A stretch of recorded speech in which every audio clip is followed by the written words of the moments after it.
Hi guys! Welcome back to our channel. Ngayon lang ulit tayo nakapag-upload. For today's video, magtitimpla po tayo ng Old Purple. Purple siya na old. Ganyan siya guys.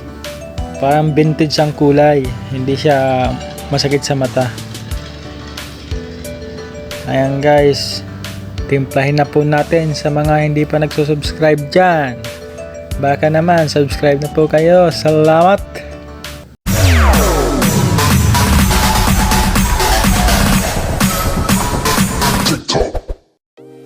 Guys, may nag-order sa atin. Ito yung sample ng customer. 1 litrong semi-gloss latex na Old Purple. I-retouch niya sa kanyang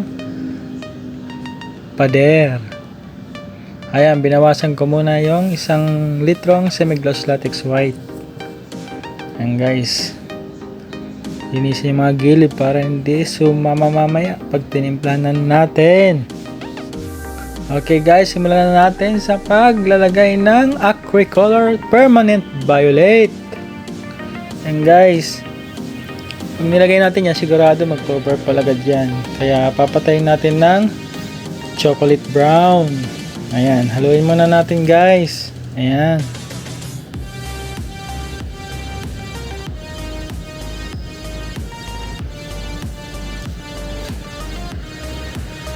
Ayan, lumabas na po yung pagka-purple niya pero buhay pa. Malayo pa sa katotohanan guys. Dagdagan pa natin ng chocolate brown.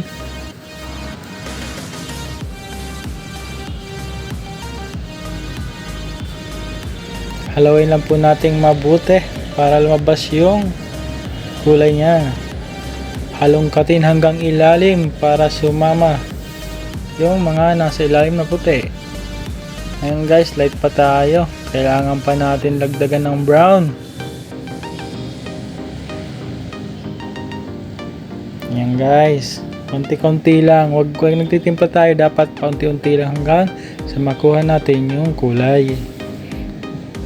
Kailangan medyo light lang tayo doon sa ginagaya natin kasi pag ang latex natutuyo, nagdadark pa po yan. Ayan, dinagdagan ko ng konting blue. Acricolor dapat ang mga ihahalo natin guys ha, para mag-blend doon sa latex kasi water based po ang tinitimplan natin.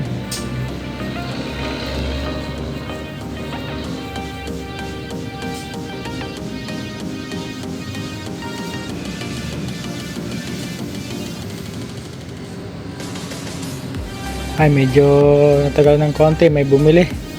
Ayan guys, tinundan ko po ulit ng Acricolor black para medyo mag-dark na siya. Medyo light pa kasi po tayo eh.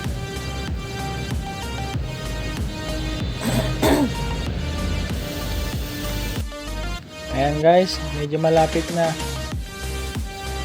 Pasensya na kayo, medyo nakita yung lalamunan ko, nag-uhum ako.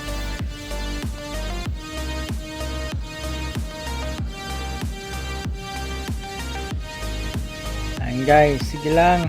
Malapit na makuha. Ayan, dinagdagan ko ng rose sienna para medyo mag brownish shade siya. Ayan ata ang kulang na lang guys. Makukuha na natin yung kulay.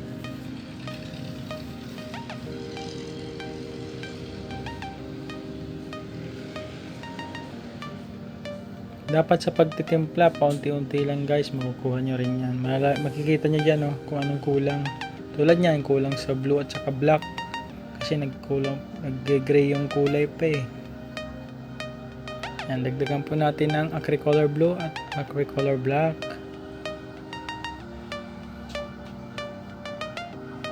Yan, paunti-unti lang guys kasi yung mga kulay na yan. Kunting patak nyo lang, hahalo na kasi dark colors. Tulad niya no, ang bilis ng pagiging iba. No, nag-dark siya na. So, yun, malapit na maging vintage purple or old purple ang kulay. Kunti na lang, i-dark pa natin ang bahagya.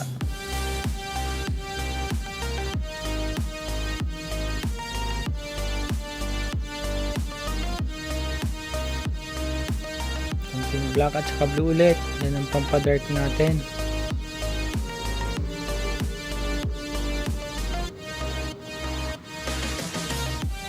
Halo lang mabuti.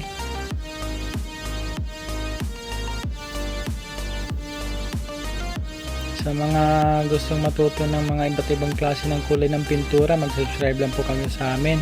Lahat ng gagawin kong timpla, i-upload po natin dito. Maraming salamat po sa suporta, guys.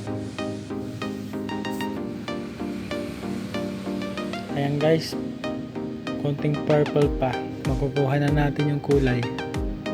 Ang daming halo, no? Ganun talaga pag mga ganyang kulay. Hindi, nagdahan ko na lang siya ng puti para medyo mag-light.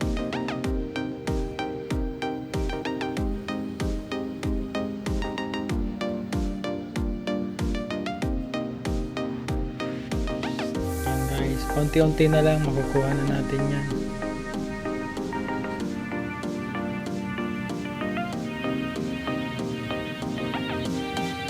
Konting black, konting blue, at white.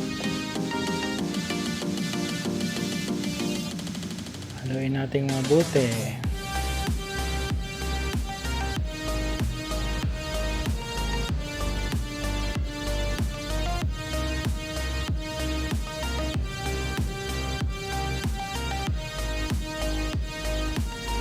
Ano, nangangawit ka na guys? Ba't ganyan ka na maghalo? Ayusin mo! Ayan, halonggatin mo hanggang ilalim para sumama lahat yung kulay, para pag pinintura hindi siya ahaspe. Sige, makukuha na natin yan. Konting tiis na lang, boy.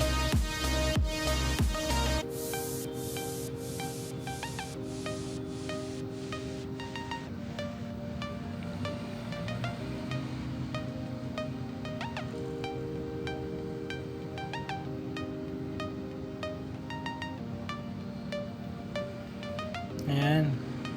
Ayan na guys, mixing accomplished po tayo. Ayan na po ang old purple. Maraming salamat po sa panonood. Sa uulitin po. God bless.